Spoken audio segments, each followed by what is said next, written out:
सर्व पदाधिकाऱ्यांनी एकमुखी नामदार साहेबांच्या उमेदवारी घोषित करण्यावर मला कोणत्याही प्रकारची बाधा आली नाही व एकमताने माझं उमेदवारी स्वीकारली. मी सर्वांना धन्यवाद देतो.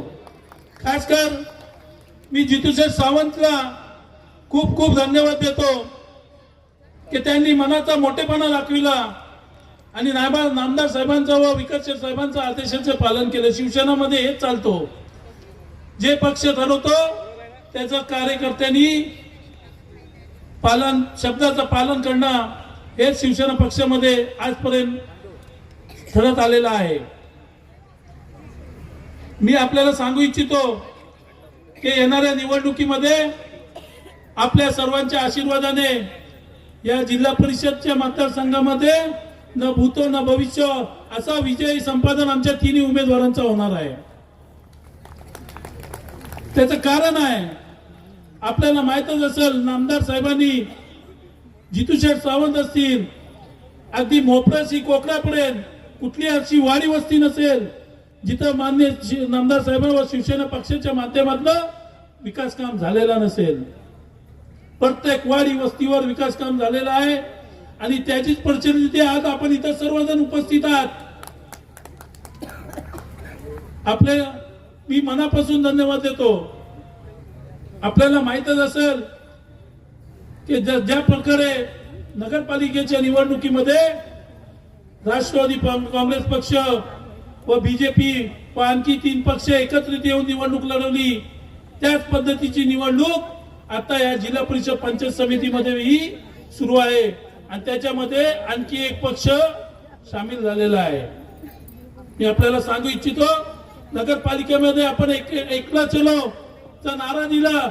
माननीय नामदार साहेबांनी विकास कामं जेवढी नगरपालिकेमध्ये केली, लोकांनी मतदारांनी त्याला प्रतिसाद दिला आणि आज नगरपालिकेमध्ये 25 वर्षानंतर आपला शिवसेनेचा भगवा झेंडा सुनील कविस्करच्या नगराध्यक्षाच्या रूपाने झळकलेला आहे. तीच परिस्थिती आपल्याला या निवडणुकीमध्येही करायचं आहे. आज ज्या पद्धतीने नगरपालिकेमध्ये एकूण 20 वार्ड होते, 20 वार्ड मधील 19 वार्ड मध्ये सर्वांचे बॅनर लागायचे प्रोटोकॉल प्रमाणे, पण मोहल्ल्याच्या बॅनर मध्ये मी कधी बीजेपीचे फोटो बघितले नाही. तीच परिस्थिती आता या खाडीपट्ट्यामध्ये होणार आहे. अख्ख्या जिल्ह्यामध्ये बीजेपीचे आणि राष्ट्रवादीची आघाडी झाली, महाड तालुक्यामध्ये पण झालेली आहे, पण खाडीपट्ट्यामध्ये दाखवणार नाही. कारण हे खाडीपट्ट्यामध्ये बहुजन समाज आहे, ज्यामध्ये कुणबी समाज आणि मुस्लिम समाज व बौद्ध समाजाचा मताधिक्य सर्वात जास्त आहे. सांगायचं तात्पर्य एवढंच आहे की बंधूंनो, मतदारांनो, समजून घ्या. मी ज्यावेळी प्रवेश केला त्या प्रवेशाच्या भाषणामध्येही सांगितलं की यांची दिशा कुठल्या बाजूने चाललेली आहे. नगरपालिकेमध्ये 6 उमेदवार दिले, एकही उमेदवार 25 वर्षामध्ये आलेला नव्हता बीजेपीचा. त्याचप्रमाणे आज जिल्हा परिषद मध्ये महाड तालुक्यामध्ये मला नाही वाटत कुठल्या गावामध्ये एका दुसरा सरपंच असला तर बीजेपीचा.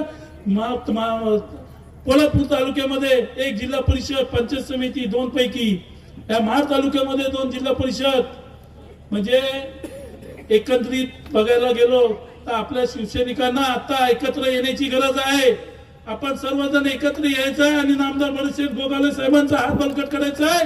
तर येणाऱ्या जिल्हा परिषद पंचायत समितीमध्ये आपल्याला हा भगवा झेंडा फडकवायचा आणि सर्व उमेदवारांना निवडून द्यायचा आहे. मी एवढीच आपल्याला कळकळीची विनंती करतो. येणाऱ्या 7 तारखेला मला व माझ्या समेत असलेल्या प्रेरणाताई सावंत व अप्पर तुरील गणातील असलेल्या सबिया पाचकर मॅडम यांना आपण बहुमताने विजय कराल. शिवसेना आपला धनुष्यबाण हा चिन्ह आहे. एका मशीनवर 2 मतं टाकायची आहेत, एक जिल्हा परिषदला, एक पंचायत समितीला. दोन्ही मतं आपण धनुष्यबाण समोरील बटन दाबून आम्हाला प्रचंड असं मताधिक्याने विजयी कराल आणि आमच्या हे नामदार साहेबांचे आपण हात बळकट कराल. कारण येणाऱ्या जिल्हा परिषद व पंचायत समितीमध्ये आपली सत्ता येणार आहे. आणि एक दुसरी गोष्ट तेच बोलतो की येणाऱ्या आपल्या विभागाला नामदार साहेबांनी जे मगाशी जितू साहेबांनी सांगितलं की आपल्या विभागाला सभापती पद ही आपल्या विभागाला भेटणार आहे. तेव्हा बंधूंनो, भगिनींनो, आपण जोमाने कामाला लागा. आणि आम्हाला प्रचंड असं मताधिक्याने विजयी कराल अशीच अपेक्षा बाळगतो. इथंच थांबतो. जय हिंद, जय महाराष्ट्र, अल्लाह हाफिज. कुठेतरी फतव्याचं राजकारण चालतं आणि या ठिकाणी पाहायला मिळतं की कुठेतरी शिवसेनेला किंवा भारतीय जनता पार्टी याला मतदान कमी होतं. मात्र आता जर पाहायला गेलं तर भारतीय जनता पार्टी राष्ट्रवादी बरोबर आहे. याचा काही इफेक्ट आपल्याला जाणवेल का? तर याचा इफेक्ट आपण महाडच्या नगरपालिकेमध्ये बघितला असाल की जिथं मोहल्ल्यामध्ये जिथं 700 आणि 600 मताची आघाडी असायची तिथं 123 मतावर आघाडी आली.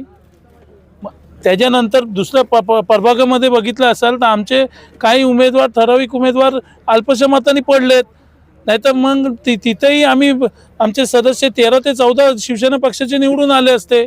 8 मतांनी 10 मतांनी 4 मतांनी असे आमचे 4-5 नगरपालिकेचे सदस्य पडलेले आहेत. पण तरी नगर अध्यक्ष आमचा 700 मतांनी निवडून आला. आता ह्या विभागामध्येही राष्ट्रवादी आणि BJPची आघाडी झाल्यामुळं ह्याचा परिणाम हा शुद्ध मतदार हा मतदान पेटीतून दाखवून देईल.